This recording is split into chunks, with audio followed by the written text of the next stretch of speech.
Hey guys, my name is Edgar. I found this cool trick in Illustrator to help me pick my colors and change colors quickly, and it also helps if you don't really know how to pick colors correctly. It's called the Recolor Artwork tool. Let's get started. So I made a quick design inspired by seeing chameleons changing colors. I made 9 groups of 10 hexagons with a scatter brush, and each group I filled with a color from the Baroque swatch that I found from the swatches library. If you don't know where the swatch library is, you can click over here. It looks like a little bookcase icon. If you're trying to find Baroque, it's in art history, and then you click Baroque and it's right there. It opens up and it gives you several versions of Baroque. I chose the full one. It has 9 colors in it. You can choose whatever you want. If you don't want to use the swatches from Illustrator, you can also use Adobe Color. There you can find whole libraries full of user-created swatches, so you can just kind of pick from what other people have created. You can have a good starting point. To use Recolor, all you have to do is click everything that you're wanting to change the color of, and then we're going to go to Edit Colors, Recolor Artwork, or after you selected everything, you can go to the top menu and then there should be a color wheel icon. If you click that, it'll take you to the same spot. Now, after you've clicked it, you should have a pop-up screen show up. On the right-hand side, you should see all the swatches that you have saved in the project. So since I only have one, you'll only see one on my screen. On the left-hand side, you should see all the colors being used in your selection. On the bottom, you should see some sliders. I use the HSB mode. It has the current selected color. Then below that, you're going to see a checkbox saying Recolor Art. Make sure that it's active. That way you can preview all your changes that you make. I'll start by moving the sliders around so you can kind of see the colors changing on the screen real time. If you find yourself in a situation where you get really into it and you start changing colors of everything, and then you say, oh my goodness, I cannot get back to the colors that I need, and you can't undo, there is a way to get back. If you look at the top right corner, you should see an eyedropper there. If you click that, it should reset everything to the original swatch group that you've used. If we go back here, you'll see that I have 9 colors being displayed.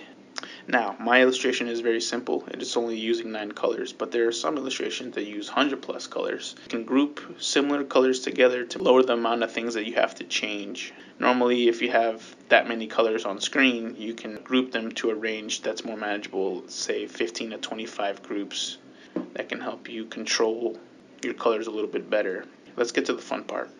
If you see the magnifying glass icon and you click it and you select one of the colors from your list, it'll gray out every other color except for that color that you chose. And this is really great for isolating in your artwork. Say if you need to make sure that everything's balanced, you can kind of pick and choose all these colors and see where they're being placed. You can make changes later, but this is a great tool for visualizing where your colors are being placed so you have a nice balance. To the right of that icon, we have the Randomize saturation and brightness, and as the name implies, when you click it, it'll randomize the saturation and brightness for you. You will keep the colors in the same order that you have now. It'll only change the saturation and brightness for you. Here's my favorite. It's the icon right next to that one. It's called the Randomize color order. This will keep all your colors the same, but you will switch the order of the colors, causing your shapes to change color. And this is really great for making quick iterations. For example, if you want to have a couple of different colorways of t-shirts, you can randomize in colors and you can get different variations really quickly without having to mess with too many sliders. You just click the randomize button and it'll do it for you. You can kind of get some examples right out. Now, if you're like me and you're inclined to change colors individually, you can click the Edit tab. Here you can see the color wheel, and it's very similar to how Adobe Color looks.